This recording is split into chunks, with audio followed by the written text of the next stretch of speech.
Alors, je suis dans le livre de 1 Samuel chapitre 17. Je sais que c'est un long texte, mais nous allons sauter un peu d'autres versets à la maison. Vous pouvez continuer la lecture et prier avec ça. Je suis dans 1 Samuel chapitre 17. Je prends le 16 premier verset et puis nous allons continuer. Je lis au nom de Jésus. Les Philistins réunirent leur armée pour faire la guerre et ils se rassemblèrent à Soko qui appartenait à Juda. Ils campèrent entre Soko et Azeka à Éphès d'Amim. Saoul et les hommes d'Israël se rassemblèrent aussi. Ils campèrent dans la vallée de Terambuth et ils se mirent en ordre de bataille contre les Philistins. Les Philistins étaient vers la montagne d'un côté et Israël était vers la montagne de l'autre côté. La vallée les séparait. Un homme sortit du camp des Philistins et s'avança entre les deux armées. Il se nommait Goliath. Il était de Gath. Et il avait une taille de 6 coudées et un empas. Sur sa tête était un casque d'airain et il portait une cuirasse à écailles du poids de 5000 cycles d'airain. Il avait 2 jambes, une armure d'airain et un javelot d'airain entre les épaules. Le bois de sa lance était comme une ensouple de tisserand. Et la lance pesait 600 cycles de fer. Celui qui portait son bouclier marchait devant lui. Le Philistin s'arrêta et s'adressa aux troupes d'Israël rangées en bataille. Il leur cria: « Pourquoi sortez-vous pour ranger en bataille? Ne suis-je pas le Philistin? Et n'êtes-vous pas des esclaves de Saoul? Choisissez un homme qui descend contre moi. S'il peut me battre et qu'il me tue, nous vous serons assis, je tue. Mais si je l'emporte sur lui et que je le tue, vous nous serez assis, je tue.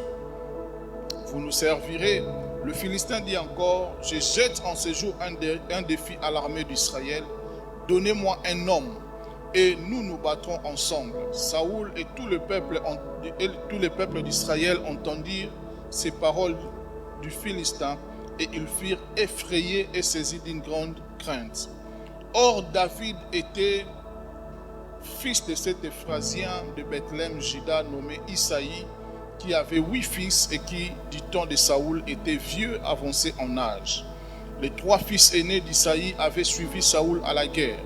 Le premier-né de ces 3 fils qui étaient partis pour la guerre s'appelait Eliab, le second Abinadab et le troisième Shama.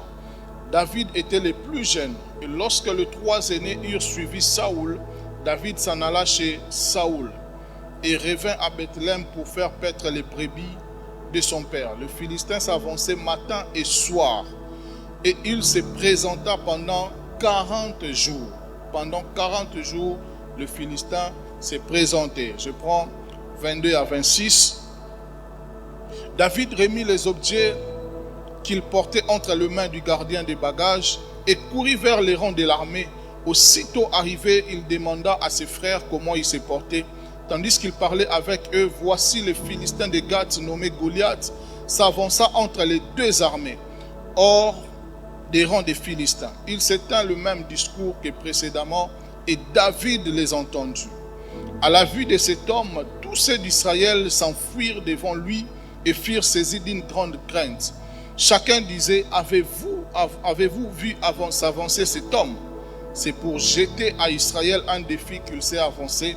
Si quelqu'un les tue, le roi les comblera de richesses, il lui donnera sa fille et il affranchira la maison de son père en Israël. David dit aux hommes qui se trouvaient près de lui: que fera-t-on à celui qui tuera ces Philistins et qui ôtera l'opprobre de dessus Israël? Qui est donc ce Philistin? C'est un circoncis pour insulter l'armée du Dieu vivant. Je prends 32 à 37. David dit à Saoul que personne ne se décourage à cause de ces Philistins. Ton serviteur ira se battre avec lui. Saoul dit à David: tu ne peux aller te battre avec ce Philistin car tu es un enfant et il est un homme de guerre dès sa jeunesse. David dit à Saoul: ton serviteur faisait paître les brebis de son père. Et quand un lion et un ours venaient enlever une des troupeaux, je courais après lui, je le frappais et j'arrachais la brebis de sa gueule. S'ils s'adressaient contre moi, je les saisissais par la gorge, je les frappais et je les tuais.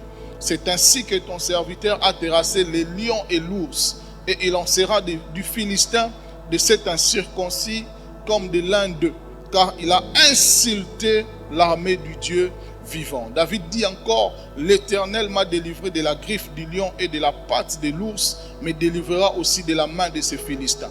Et Saoul dit à David, va et que l'Éternel soit avec toi. Je prends 39. David ceignit l'épée de Saoul par-dessus ses habits et voulut marcher car il n'avait pas encore essayé. Mais il dit à Saoul, je ne puis pas marcher avec cette armure, je n'y suis pas accoutumé. Il en se débarrassa. Je prends le dernier, on va prendre 48. Bon, je prends même 46 et puis on va s'arrêter au verset 54. Aujourd'hui l'Éternel te livrera entre mes mains, je t'abattrai et je te couperai la tête. Aujourd'hui je donnerai les cadavres du camp des Philistins aux oiseaux du ciel et aux animaux de la terre. Et toute la terre saura qu'Israël a un Dieu. Et toute cette multitude saura que ce n'est ni par l'épée ni par la lance que l'Éternel sauve, car la victoire appartient à l'Éternel. Et il vous livre entre nos mains. Aussitôt que les Philistins s'est mis en mouvement pour marcher au devant de David, David courut sur les camps de bataille à la rencontre du Philistin. Il mit la main dans sa gibecière, il prit une pierre et la lança avec sa fronde. Il frappa le Philistin au front et la pierre s'enfonça dans le front du Philistin qui tomba le visage contre terre. Ainsi, avec une fronde et une pierre, David fit plus fort que le Philistin. Il le terrassa et lui ôta la vie sans avoir d'épée à la main. Il courut, s'arrêta près du Philistin, se saisit de son épée, qu'il tira du fourreau, le tua et lui coupa la tête. Le Philistin, voyant que leur héros était mort, prirent la fuite. Et les hommes d'Israël et de Juda poussèrent des cris et allèrent à la poursuite des Philistins jusque dans la vallée et jusqu'aux portes d'Écran. Le Philistin, blessé à mort, tombèrent dans le chemin de Sharaïm jusqu'à Gath et jusqu'à Écran. Et les enfants d'Israël rêvèrent de la poursuite des Philistins et pillèrent leur camp. David prit la tête du Philistin et la porta à Jérusalem. Il les mit dans sa tente les armes du Philistin. Lorsque Saoul avait vu David marcher à la rencontre du Philistin, il avait dit à Abner, chef de l'armée, « De qui ce jeune homme est-il, fils Abner ?» Abner répondit, « Aussi vrai que ton âme est vivante, ô roi, je l'ignore. » Parole du Seigneur. Est-ce qu'on peut acclamer le Seigneur? J'espère que je n'étais pas ennuyé avec le texte. Hein? Amen. Alors que j'étais en train de prier, et comme ce mois a été un mois de prière, j'étais en train de demander au Seigneur qu'est-ce que j'allais intervenir ce matin, ou les thèmes que j'allais nous apporter. Le Seigneur m'a dit de nous parler sur vaincre les géants. Alléluia. Donne-moi un bon amen. Aujourd'hui, tu dois vaincre les géants de ta vie. Donne-moi un amen. Et après, j'ai parlé avec papa, il m'a juste dit, je lui demandais par rapport au dimanche, il m'a dit non, je voulais que ça va un peu dans les portraits de délivrance. J'ai dit, ah exactement, c'est le même message que le Seigneur m'a donné dans ce sens-là. Et je crois que l'Esprit du Seigneur est là et Dieu va se manifester dans la vie de quelqu'un. Vaincre le géant. Vaincre les géants. Alors, vaincre les géants, lorsqu'on parle des géants, nous voyons deux catégories de géants. Les géants dans un sens positif, mais aussi les géants dans un sens négatif. Amen. Géant positif peut symboliser le chrétien ou les hommes que Dieu a dotés d'une certaine capacité à vaincre l'ennemi ou les ennemis. Dieu fait de nous des géants spirituels, comme le cas de Gédéon. Dieu l'a appelé vaillant héros, car il a vu en lui les capacités d'un géant spirituel. Amen. Vous savez, lorsqu'on appelle quelqu'un géant, ce n'est pas à cause de sa taille, surtout dans le sens spirituel, ce n'est pas à cause de sa taille, ce n'est pas à cause de sa masse. Il y a des personnes qui sont minces mais qui sont costauds spirituellement. Alléluia. Il y a des personnes qui sont petites mais qui pèsent spirituellement. Il y a des personnes, tu peux voir cette personne, tu le méprises, mais tu ne sais pas combien cette personne pèse dans le monde des esprits. Et vous allez voir, ça se passe souvent en Afrique, vous allez voir un enfant de 8 ans, mais un grand sorcier. Donc cet enfant, un grand géant. Alléluia. Un jour, on est parti dans un programme de nuit, on nous avait invités. C'était du côté de Kinkole là-bas. Alors on arrive, on était en train de prier. Il y avait le prophète qui nous avait invités. Il a dit, non, je vois un enfant et tout, il est dans telle avenue, allez chercher cet enfant. On part, on prend cet enfant. L'enfant vient, elle avait 8 ans, cette petite fille. Mais un grand sorcier, reconnu avec des médailles. Un grand sorcier. Et vous allez voir, un petit comme ça, un enfant de 8 ans, sorcier, mais qui tue un papa de 50 ans. Tu peux voir cet enfant, tu lui méprises, mais tu ne sais pas combien cet enfant est géant dans le monde spirituel. Voilà pourquoi une fois j'ai vu une image sur les réseaux où on a dit, on a montré quelqu'un qui est en train de coller un enfant, et la nuit on a montré l'image de cet enfant avec des habits de sorcier. On a dit ceci, que avant de menacer quelqu'un la journée, rassure-toi que la nuit tu es plus fort. Alléluia. Il y a des personnes bien aimées, si tu lui menaces la journée, tu ne sais pas ce que la nuit cette personne peut faire. Il y a des personnes qui sont géants, pas à cause de leur taille, mais à cause de leur capacité spirituelle. Et nous, en tant que chrétiens bien-aimés, Dieu fait de nous des géants à cause du niveau spirituel que nous avons. Quel est ton niveau spirituel? Si tu me dis ton niveau spirituel, je saurai si tu es géant dans le monde des esprits ou pas. Est-ce que je parle à quelqu'un? C'est simple. On verra seulement par ton niveau de prière, ta vie d'intimité avec le Seigneur, ta façon seulement de lire la Bible. Cela montre si tu es géant spirituellement ou pas. Et lorsque Dieu vient, il voit Gédéon. Dieu appelle Gédéon vaillant héros. Comme quelqu'un, un chantre a dit, que Gédéon n'avait même pas combattu au quartier, on ne l'avait même pas vu se battre. Mais on l'a appelé vaillant héros. Parce que Dieu ne voyait pas la capacité physique, mais Dieu était en train de voir la capacité spirituelle d'abord. Est-ce que je parle à quelqu'un? Et le géant, dans un sens négatif, c'est l'image de tout ce qui s'oppose à notre destinée. Tout ce qui s'oppose à notre épanouissement. Tout ce qui nous combat de toutes les manières. Ils combattent nos santé, nos finances, nos ministères. Vous avez comme l'impression qu'il y a des gens qui combattent votre vie. Ou lorsque tu prends quand même un bon boulot, tu as comme l'impression, avant qu'on te paye, il y a déjà des maladies qui commencent dans la maison. Parce qu'il y a des géants qui se sont levés pour combattre ta vie. Ou tu as un projet, tu as envie de réaliser ce projet, mais tant qu'une fois seulement tu le dis à une personne, pas, tu as comme l'impression que tout est bloqué. Les géants ont pris cela et ils ont commencé à combattre ta vie. Ou lorsque tu sens qu'il y a une bonne nouvelle qui est sur le point d'arriver dans ma vie, les géants se lèvent et commencent à combattre ta vie. Aujourd'hui, j'ai pris que Dieu nous donne la capacité de vaincre tous les géants. Oh, tu ne me donnes pas un bon amen. Aujourd'hui, j'ai pris que Dieu te donne la capacité de vaincre les géants. Bien-aimé, nous faisons face des fois dans nos vies aux géants. Où tu as comme l'impression que j'ai un projet que j'ai envie de réaliser. Mais une fois tu vas, tu dis à une personne, et cette personne, tu as comme l'impression que tout est bloqué dans ta vie. J'ai vécu ces choses à un moment, un certain temps, je restais avec un homme de Dieu. C'est un homme de Dieu. Mais cet homme de Dieu dans sa vie vivait des combats. C'est quelqu'un, nous lorsqu'on était en train de lui voir à un certain moment, chaque dimanche, cet homme venait avec des nouvelles, elle achetait des vestes neuves. Elle venait aujourd'hui avec une veste qui était tout neuve le dimanche prochain. En tout cas, il venait chic. Il peut faire même 2 ans. Il ne reprend pas la même veste. Mais à un certain moment, le diable a commencé à combattre sa vie. Et cet homme, jusqu'à ce que commençait à manquer même des chemises à porter. Et à un certain moment, j'habitais avec lui. On était en train de vivre ensemble. On passait des moments dans la prière. Mais lorsque j'avais certains projets, je venais, je lui parlais. Les projets ne marchaient pas. Mais c'est un homme de Dieu. Je ne comprenais pas pourquoi. Bon, la première fois, c'était normal. Un jour, j'ai prié pour une personne qui était au Brésil. La personne m'a dit, a vu la main de Dieu, il m'a dit, je dois te faire une offrande et tout. J'ai dit, ah, gloire au Seigneur.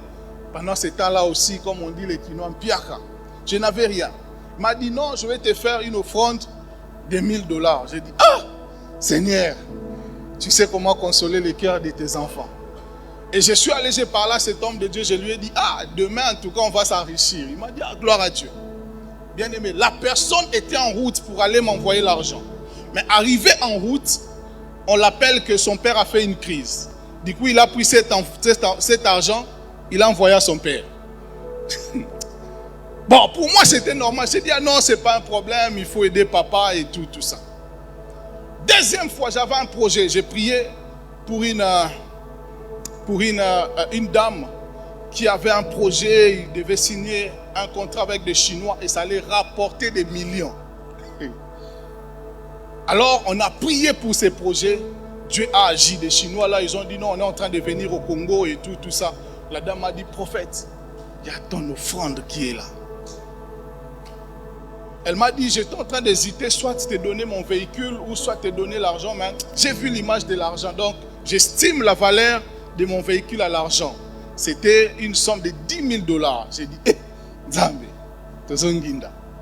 Bien aimé, puis d'un coup, je parle à cet homme de Dieu, prions pour ces projets. Il m'a dit, non, Dieu va agir. Pas Corona est venu. Les Chinois ne sont plus venus. Et j'ai compris ce jour-là, j'ai dit non, pourquoi quand je dis à cet homme de Dieu, les choses ne marchent pas. Un jour, j'avais quelque chose où je devais recevoir de l'argent. J'ai dit non, je ne lui dirai pas. Je ne lui ai pas dit, pas j'ai eu de l'argent. Deuxième fois, j'ai eu de l'argent. J'ai dit, ah, c'est lui le combat. Mais c'est un homme de Dieu. Parce que les combats étaient dans sa vie, automatiquement les combats, à chaque fois que je lui disais, je faisais face au même combat. Pourquoi? Parce que les géants de sa vie, comme quelqu'un a dit aujourd'hui, les sorciers des autres familles n'ont plus besoin de demander la permission pour te combattre. Il suffit seulement de s'entendre bien avec les sorciers qui te combattent. C'est fini, ta vie est combattue.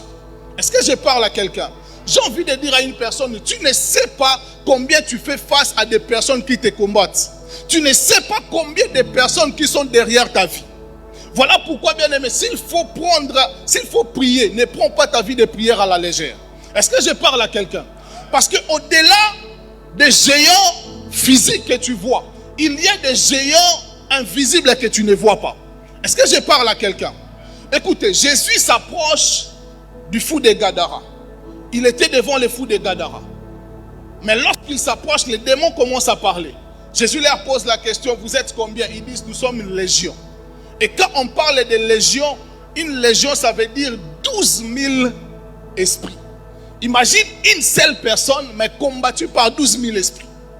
Et la Bible dit que cet homme vivait même dans des cimetières, vivait dans des endroits un peu bizarres. Parce que une légion, 12 000 esprits se sont mis à combattre la vie d'une seule personne. Écoutez, si le diable veut combattre ta vie, il mettra toute la volonté. Il te mettra des... Imagine un peu, on prend Pierre, on lui met dans la prison. Mais regardez comment Pierre était, comment on avait mis des soldats. Déjà devant la prison, là où Pierre était, on a mis des soldats. Lorsque tu sors un peu, il y avait des soldats. Lorsque tu sors, il y avait des soldats. À telle enseigne que Pierre, là, il ne pouvait pas sortir physiquement. Parce qu'il y avait une sentence qui a été libérée qu'on devait tuer Pierre. Mais un ange de Dieu est venu et a délivré Pierre. J'ai envie de dire à quelqu'un, aujourd'hui, l'ange de l'Éternel viendra et va te délivrer. Est-ce que je parle à quelqu'un?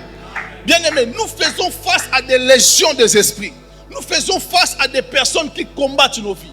J'anticipe quelque chose. Lorsque David était en train de combattre avec Philistin, vous allez voir qu'après la victoire, on a chanté pour David. On a dit, David a frappé ses 10 000, mais Saoul a frappé ses 1000. Parce que Goliath en lui seul représentait 10 000 soldats des Philistins. Lui, il venait, il a dit, envoyez seulement une seule personne. Il dit, vous n'avez même pas besoin d'envoyer beaucoup de gens où nos armées se combattent. Mais moi seul, je peux vous battre.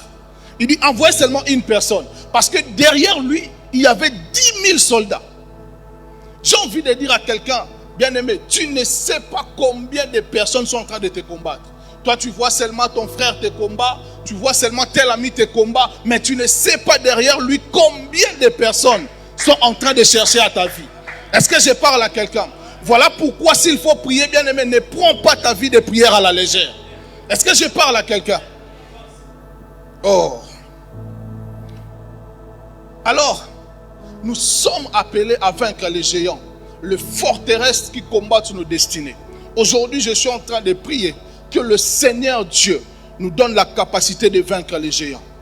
Écoutez, Samson, il était juste en train de voir Dalila qui était là. Bon, pour lui, Dalila ne représentait pas un danger. Or, il ne savait pas que Dalila était l'élément le plus dangereux. Parce que derrière Dalila, il y avait des Philistins. Est-ce que je parle à quelqu'un? Un jour, Hérode a voulu tuer Jésus. Et l'ange vient, il dit à Joseph, prends l'enfant et sa mère, allez en Égypte. Ils sont partis en Égypte. Mais lorsqu'ils arrivent en Égypte, à un moment, l'ange vient, il dit à Joseph, prends l'enfant et sa mère, retournez à Jérusalem. Car ceux qui voulaient à la vie de l'enfant sont morts. Lorsque l'ange est venu, il a parlé de Hérode comme l'ennemi visible qu'on était en train de voir. Mais après, l'ange est venu, il a parlé des multitudes de gens qui voulaient seulement à la vie d'un bébé. Le problème, ce n'était pas le bébé que vous étiez en train de voir. Le problème, c'est ce qu'il était en train de porter. L'ennemi ne te combat pas parce que tu es beau, parce que tu es belle, mais c'est à quoi tu es porteur. Oh, est-ce que je parle à quelqu'un? L'ennemi ne combat pas Bethesda en vain parce qu'il sait que dans cette église, il y a des ministres qui doivent sortir. Ah. Il sait que dans cette église, il y a des grands hommes de Dieu qui doivent sortir. Ils savent que dans cette église, il y a des grandes femmes d'affaires qui doivent sortir. Voilà pourquoi il ne combat pas Bethesda en vain. J'ai envie de dire à quelqu'un, il y a ceux-là qu'on voit physiquement, mais il y a ceux-là qu'on voit invisiblement. Mais aujourd'hui, Dieu nous donnera la victoire. Et ceux qui sont physiques et ceux qui sont invisibles. Est-ce que je parle à quelqu'un? Oh. Bien-aimé, si tu connais ta destinée, tu ne blagueras jamais avec ta vie de prière. Est-ce que je parle à quelqu'un? Bien-aimé, moi depuis que je suis là, depuis le 30 juin, je dors que par terre. Maman laissait. À un moment même, maman me dit, non, on te donne même des petits mousses. J'ai dit non, je vais dormir par terre. Jusqu'à aujourd'hui, je suis par terre parce que je suis en train de chercher Dieu. Je connais les défis de ma vie. Est-ce que je parle à quelqu'un? Oh. Bien-aimé, lorsque tu connais les défis de ta vie, tu ne prieras pas comme tout le monde. Lorsque tu connais les combats de ta vie, tu ne feras pas des choses comme tout le monde. Mais tu feras des choses d'une manière différente. Est-ce que je parle à quelqu'un? Alors, comment vaincre les géants? Je dis que je ne serai pas long parce qu'on doit prier. Comment vaincre les géants? La première des choses, si tu veux vaincre les géants, c'est que tu dois être choisi par Dieu. Ah, donne-moi un amen. Bien-aimé, si tu veux vaincre les géants, tu dois d'abord être choisi par Dieu. Parce que sans élection de Dieu, ou si tu n'es pas choisi par Dieu, il te sera difficile de vaincre les géants. En matière de délivrance, Dieu ne choisit pas n'importe qui, ni tout le monde. Mais Dieu choisit juste une personne qui donnera la délivrance à tout le monde. Parce qu'en ce qui concerne la délivrance, il y a ceux qui combattent pour tout un peuple, pour une famille. Mais il y a aussi ceux qui sont juste bénéficiaires de la délivrance. Parce que quand Dieu vient et qu'il veut marquer la délivrance dans une famille, Dieu ne choisira pas tout le monde, mais Dieu choisira une personne. Et cette personne sera le porteur de la délivrance de toute une famille. Voilà pourquoi si tu sais que tu es le choix de Dieu, bien aimé, tu ne dois pas te conformer à ceux de ta famille. Est-ce que je parle à quelqu'un? Bien aimé, Dieu est venu, il a parlé à Moïse. J'ai entendu les cris de mon peuple. Mais je ne prends pas mon peuple pour leur délivrer des Égyptiens. Mais je prends toi, Moïse, pour délivrer mon peuple de la main des Égyptiens. J'ai envie de dire à quelqu'un, Dieu viendra te choisir toi pour que tu apportes la délivrance dans ta famille. Est-ce que je parle à quelqu'un? Il y a ceux qui attendent que tu apportes la délivrance dans leur famille. Est-ce que je suis en train de parler à quelqu'un? Bien-aimé, ne t'étonne pas lorsque tu sens qu'à tout moment on te prophétise seulement. À tout moment on te dit des choses. Comprends que tu es le choix de Dieu pour porter la lumière dans une famille. Est-ce que je parle à quelqu'un? Bien-aimé, lorsque le réveil va commencer, Dieu prend d'abord une personne. Si vous lisez l'histoire du réveil d'Azusa Street, ça a commencé qu'avec une seule personne, Papa Seymour. Cet homme-là était en train de prier. Il avait envie de vivre les choses que les apôtres ont vécues à la Pentecôte. Il priait jusqu'à ce qu'il y avait des gens qui commençaient à venir. Ils ont fait 3 mois enfermés en train de chercher Dieu. Et il y a eu des miracles. Toutes sortes de miracles. Bien aimé, ça a commencé par une personne et le réveil est entré dans cette ville. J'ai envie de dire à quelqu'un, ça commencera par toi et la délivrance va entrer dans ta famille. Est-ce que je parle à quelqu'un? Bien aimé, tu es le choix de Dieu pour apporter la lumière dans ta famille. Dieu vient, il parle à Gédéon. Il dit à Gédéon, tu es vaillant héros, parce que c'est toi que j'ai choisi pour apporter le réveil en Israël. Mais Gédéon regarde Dieu et dit, je suis d'abord le plus petit dans ma famille, et ma famille est la plus petite en Israël. J'ai envie de dire à quelqu'un, Dieu ne voit pas la position que tu occupes, mais Dieu voit la destinée auquel tu portes. Est-ce que je parle à quelqu'un? J'ai envie de dire à une personne, ne vois pas d'abord les capacités que tu as. Parce que Dieu dit, ce n'est ni par la puissance, ni par la force, mais c'est par mon esprit. Bien aimé, ce n'est même pas à cause de la force que tu as, mais c'est par l'Esprit de l'Éternel qui te choisit afin que tu apportes la lumière dans ta famille. Si les gens de ce monde parlent de Kodia c'est quelque chose où on peut te donner pour être riche, c'est toi qui tiens la richesse de la famille. Donc c'est-à-dire toute la famille dépendra de toi. Parce que c'est toi qui es riche dans la famille et tout le monde va commencer à dépendre de toi. C'est ça ce que les hommes ont établi. Tu as comme l'impression que tout le monde vient. Oh, les deuils, on vient seulement te voir. Oh, telle chose, on vient seulement te voir. Et puis quand toi tu vas mourir, tu prends ça, tu vas donner encore à une autre personne. Mais j'aime la parole de Dieu. Dieu dit, lorsqu'il nous bénit, c'est pour faire de nous une source de bénédiction, afin que toutes les nations de la terre soient aussi bénies en nous. J'ai envie de dire à une personne, lorsque Dieu te bénit pour que tu sois une source de bénédiction pour ta famille, c'est-à-dire à travers toi, ta famille aussi doit être bénie. Voilà pourquoi il y a des personnes, lorsqu'il devient chef dans le gouvernement, tu as comme l'impression qu'il fait entrer toute sa famille. Parce que Dieu a fait de lui une source de bénédiction. Voilà pourquoi j'ai envie de dire à quelqu'un, ne te lasse pas à faire du bien à ta famille. Non, ne te lasse pas à faire du bien aux gens qui sont tout autour de toi. Parce que Dieu fait de toi juste une source de bénédiction. Est-ce que je parle à quelqu'un? Aussi, il faut savoir ceci. C'est que par la délivrance, au-delà d'être où Dieu peut choisir la délivrance, mais aussi il faut savoir qu'il y a des délivrances où c'est par l'unité d'un peuple que la délivrance entre en famille. Est-ce que je parle à quelqu'un? Lorsqu'il y a unité, c'est alors que la délivrance vient. Lorsqu'il y a unité, c'est alors que la lumière de Dieu se manifeste. Mais même s'il est Messie, si on lui met seul sur le terrain, il ne peut jamais vaincre. Est-ce que je parle à quelqu'un? Même s'il est Cristiano et qu'on lui met seul face à l'équipe adverse, bien aimé, vous allez beaucoup perdre. Mais écoutez, quand je jouais au foot, notre coach avant match, il nous disait toujours, ayez l'esprit d'équipe. Lorsqu'il nous disait ça, c'est-à-dire, on doit jouer en équipe, mais on ne doit pas jouer individuellement. On sait tous que notre neuf là, lui, il marque beaucoup de buts. Mais lorsqu'on doit jouer en esprit d'équipe, c'est-à-dire, il y a ceux qui sont en train de défendre. Il y a ceux qui sont en train de chercher à prendre les ballons pour chercher celui qui marque et marque les buts. Parce que quand la victoire viendra, ça ne sera pas à lui seul, mais ça sera à toute l'équipe. Oh, est-ce que je parle à quelqu'un? Quand la victoire viendra dans ta famille, même si tu es la tête de ta famille, quand la victoire viendra, ça sera pour l'honneur de la famille. Voilà pourquoi vous allez voir quelqu'un devient ministre et toute la famille est en train de se réjouir. Parce qu'ils savent que si lui, il est devenu là, c'est que nous tous aussi, on aura des postes. Est-ce que je parle à quelqu'un? Voilà pourquoi je m'irai par là, Bethesda. Si nous voulons que le réveil entre dans cette ville, nous devons toujours être à l'unité. Oh, est-ce que je parle à quelqu'un? Bien aimé, là où il y a l'unité, le diable ne peut jamais régner.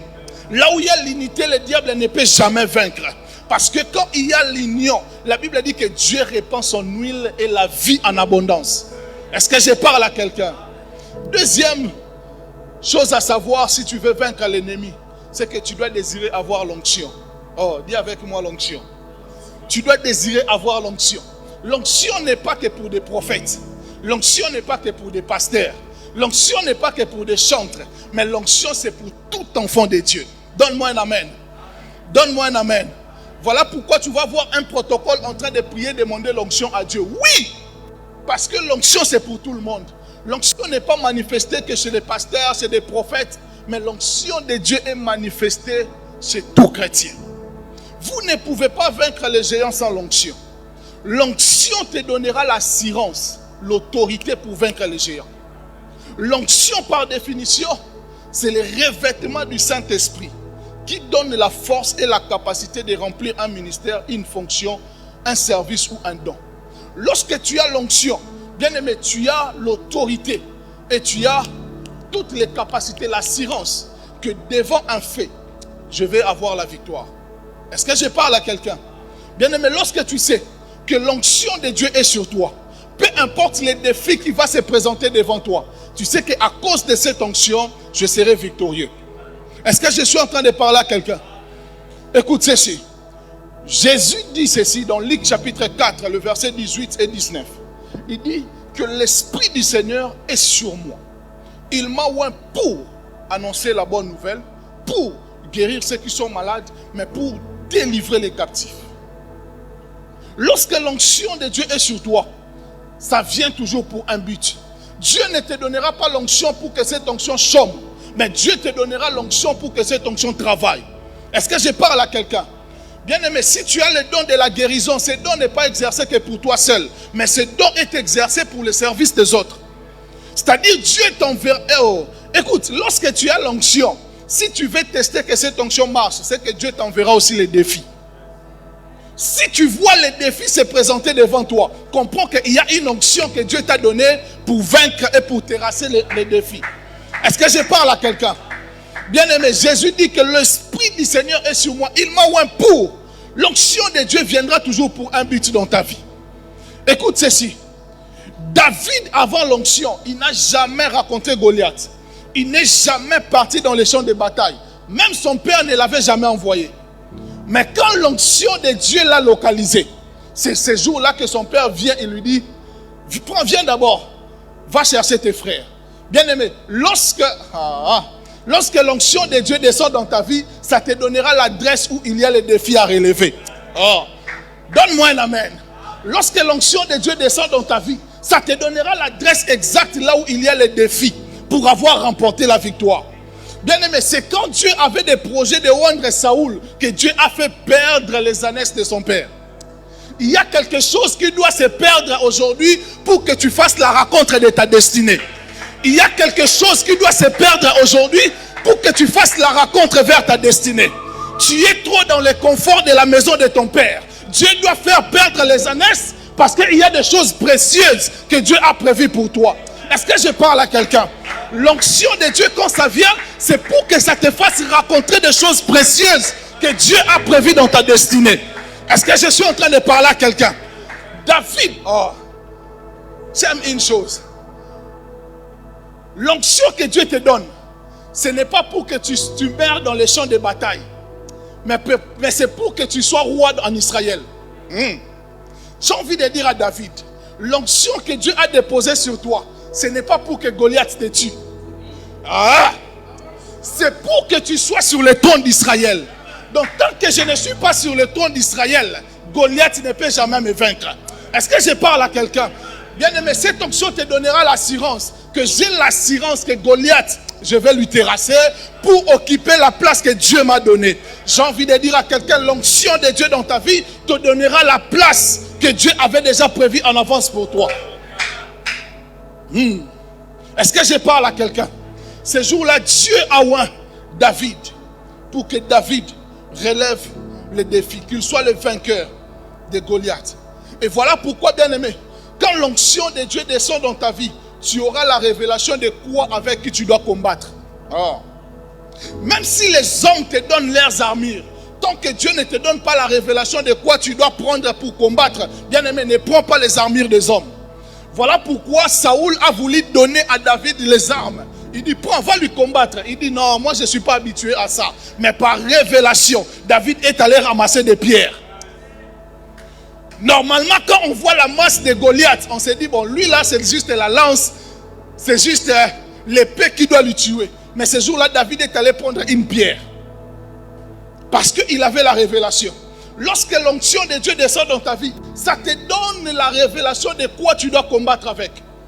Samson avait l'onction de Dieu dans sa vie. Il a pris juste la mâchoire d'âne. Et il est allé combattre les Philistins. Avec une mâchoire d'âne, il a vaincu les Philistins. J'ai envie de dire à quelqu'un, Dieu te donnera seulement une petite chose. C'est-à-dire, jeûne seulement pendant 3 jours. Et tu as la victoire. Est-ce que je parle à quelqu'un? La personne qui a l'onction cherchera toujours la révélation de quoi il doit avoir pour combattre l'ennemi. Est-ce que je parle à quelqu'un? Non, j'ai pris que Dieu te donne la révélation des choses auxquelles tu dois utiliser pour combattre l'ennemi. Bien-aimé, quand tu n'as pas l'onction, tu seras humilié par l'ennemi. Donne-moi un amen. Les 7 fils d'Eskéva, ils n'avaient pas l'onction. Ils ont juste vu les autres manifester l'onction. Ils ont voulu aussi faire la chose comme cela était en train de faire. Ils sont allés copier comme le pasteur Patrick a dit. Ils sont partis. Ils ont vu des démons. Ah, on avait entendu Paul chasser les démons au nom de Jésus. Et aussi viennent. Au nom de Jésus que Paul presse. Sortez de ce corps. La Bible dit que les démons les ont demandé. On connaît Paul. On connaît Jésus. Mais vous, on ne vous connaît pas. La Bible dit ces jours-là, les démons les ont tabassés jusqu'à leur laisser nus. Bien aimé, quand tu n'as pas d'onction, le diable va t'humilier. Voilà pourquoi tu dois chercher l'onction, bien aimé, pour que tu ne sois pas humilié. Est-ce que je parle à quelqu'un? Oh, tu vas voir un petit enfant comme ça qui humilie un grand papa parce que tu n'as pas d'onction. J'ai pris aujourd'hui que l'onction de Dieu tombe sur toi. Que tu ne sois pas comme les 7 fils d'Eskéva, mais que tu prennes l'onction afin de vaincre l'ennemi. Et bien aimé, l'onction de Dieu a aussi plusieurs niveaux lorsque ça descend dans nos vies. Lorsqu'on a oint David, on a oint David devant sa famille. On est allé chercher David là où il était. On prend l'onction, on oint David sur sa famille, devant sa famille. C'est-à-dire quand on oint David déjà devant sa famille, David devient le libérateur de sa famille. Voilà pourquoi son frère Eliab, là où sa masse ne pouvait rien faire, David avec une pierre a terrassé Goliath. Parce que l'onction de Dieu était sur la tête de David. David n'avait que 17 ans, mais il a vaincu un papa. Et deuxième fois qu'on a oint David, c'était les hommes de Juda sont venus voir David. On a oint David comme roi en Juda. Donc, une autre dimension. Bien aimé, l'onction que Dieu t'a utilisée avec hier ne doit pas la même onction qu'il doit utiliser aujourd'hui. Est-ce que je parle à quelqu'un? Ce jour-là, on a oint David à une autre dimension, roi de Juda. Parce qu'il y a des personnes que Dieu leur oint juste pour un territoire. C'est-à-dire, toi, Dieu te oint, ton onction marche seulement qu'à Véveille. Hein? Ton onction, ça marche qu'à Véveille, c'est tout. Il y a des personnes comme ça où leur onction, c'est seulement au Congo. Quand ils quittent le Congo, l'onction ne fonctionne plus. Des Okapi, onction Okapi. Et on est venu, on a oint David sur Juda. Mais après on a vu, non. Lui, il ne doit pas seulement rester sur sa famille, ni sur Juda, mais on est venu oindre David sur Israël. J'ai envie de dire à quelqu'un, l'onction de Dieu aura des étapes dans ta vie. Oh, tu ne vas pas demeurer seulement dans cette même dimension, mais l'onction de Dieu va augmenter des niveaux. Troisième point pour vaincre l'ennemi, c'est l'alliance. Dis avec moi l'alliance. L'alliance est un accord sacré entre Dieu et les êtres humains, souvent avec des conditions spécifiques et des promesses de bénédiction en échange de l'obéissance à ses lois et commandements. Bien-aimés, s'il y a une chose auquel Dieu nous donne la victoire, c'est aussi à cause de l'alliance que nous avons avec Dieu. Et ces alliances peuvent être individuelles, comme Abraham et autres personnes, mais aussi ça peut être collectif, comme le peuple d'Israël ou l'Église. Parce que l'alliance que Dieu traite avec nous, bien aimé, ça peut être une alliance individuelle que Dieu traite avec nous, mais il y a aussi une alliance collective que Dieu traite. C'est-à-dire, il y a une alliance que Dieu a traitée avec Papa Samy ici. Lorsque tu viens, tu pries le Dieu de Papa Samy, il descendra et il va agir. Mais il y a aussi une onction que Dieu a donnée, une alliance que Dieu a traitée avec Bethesda. Ou lorsque tu pries le Dieu de Bethesda, le Dieu de Bethesda agit. Est-ce que je parle à quelqu'un? Parce que cette alliance, Dieu le traite avec son serviteur, mais Dieu le traite aussi avec l'église. Bien aimé, il y a des alliances que Dieu va traiter avec toi, mais aussi pour que ta famille soit aussi bénéficiaire de cette alliance. Est-ce que je parle à quelqu'un? Bien aimé, David, s'il a vaincu Goliath, c'est à cause de l'alliance que Dieu avait traitée avec Israël. Lorsque David se présente devant Goliath, il dit ceci: qui est cet incirconcis? C'est-à-dire cette personne qui n'a pas d'alliance, qui vient insulter les dieux d'Israël. Bien aimé, lorsque seulement David, je vais dire cette histoire et puis je vais continuer l'histoire. Je vais continuer ce que je suis en train de dire. J'ai regardé une vidéo sur TikTok aujourd'hui d'un comédien. Il a volé quelque chose. Il était en train de fuir. Et lorsqu'il fuit, il rentre dans une parcelle où c'était la maison d'un féticheur. Quand il arrive là-bas, le féticheur voulait le tuer. Il a crié Jésus, le féticheur a tombé. Ils étaient à deux. Quand il criait Jésus, il tombait. Quand il criait Jésus, il tombait. Et pour lui, il a dit, ah, ça devient en tout cas, j'ai des lumières. Quand on veut l'attraper, Jésus, il tombe. Et puis, à un moment, il dit, je ne vais pas le dire, mais il a dit Jésus, et puis après, il a insulté le féticheur. Le féticheur a dit, comme tu m'as insulté, ce nom-là ne va plus marcher. Parce que ça ne marche pas avec les gens qui insultent. Et puis, on a pris cet homme, on l'a tabassé. Pourquoi? Parce qu'il a insulté. Et c'est ça, en fait, avec Goliath. Ce qui a fait que Goliath tombe devant les enfants d'Israël, c'est parce qu'il avait osé insulter les dieux de l'armée d'Israël. Bien aimé, personne n'a insulté Dieu et est resté en vie. Ah, tes ennemis, si ils insultent ton Dieu, bien aimé, ils ne peuvent pas rester en vie. Parce que ton Dieu ne supporte pas les insultes. Oh, est-ce que je parle à quelqu'un? Goliath s'est levé, il a commencé à insulter Dieu. Bien aimé, personne ne pouvait réagir. Mais David, qui connaissait l'alliance, il est venu, il a dit, qui est cet homme qui ose insulter les dieux de l'armée d'Israël? Cet homme, moi, je vais lui terrasser. Je me demande comment David avait le courage. Un enfant est en train de dire, parce qu'il savait qu'il était choisi par Dieu. Il y avait l'onction de Dieu qui était sur lui, mais il y avait aussi une alliance que Dieu avait traitée avec Israël. J'ai envie de dire à quelqu'un que le Dieu des alliances agit toujours. Est-ce que je parle à quelqu'un? Bien aimé, lorsque les choses ne marchent pas, un jour viens, demande la clé à maman, viens à l'église, touche juste la chair, commence à dire, le Dieu des alliances de Bethesda agit. Bien aimé, c'est Dieu agira dans ta vie. Le problème avec toi, c'est que tu ne mets pas le Dieu des alliances en action. Tu ne sais pas que l'alliance que Dieu a traitée dans cette maison, ça marche et ça agit. Est-ce que je suis en train de parler à quelqu'un? Tu n'as jamais vu quelqu'un en train de prier à la maison, il dit, le Dieu de mon père et le Dieu de son père a agi. À combien plus forte raison, le Dieu qui a traité l'alliance avec l'église. J'ai envie de dire à quelqu'un, si tu n'as pas d'alliance personnelle avec Dieu, essaye le Dieu de l'alliance de l'église.